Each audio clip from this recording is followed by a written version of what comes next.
इस वीडियो के माध्यम से हम आपको दिखाने वाले हैं कि हमने अपने बागवानी में कौन कौन से फल एवं सब्जी के पेड़ पौधे को लगाए हैं।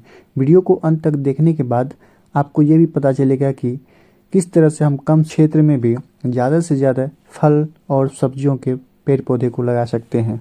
तो नमस्कार किसान साथियों, आपका स्वागत है एग्रीकल्चर गाइड में। तो चलिए वीडियो शुरू करते हैं। कुछ चीज़ें ऐसी होती है जो मानव जीवन में प्रत्येक दिन इस्तेमाल में लाया जाता है। फल और सब्जियां उन्हीं में से एक है। हमने अपने बागवानी में फल के तौर पर केला, आम, लीची और अमरूद लगाए हैं और सब्जी के तौर पर फूलगोभी, पत्ता गोभी, साग, बैगन, मूली, टमाटर, पालक, गाजर, सरसों, लहसुन, बोड़ो, सीम, बैंगन, करेला, मटर, परवल, चुकंदर, अदरक, हल्दी और धनिया लगाए हुए हैं। अब आप इस वीडियो को ध्यानपूर्वक देखिए और देखने के बाद आपको पता चलेगा कि हम किस तरह से कम क्षेत्र में भी ज़्यादा से ज़्यादा फल और सब्जियां को उगा सकते हैं।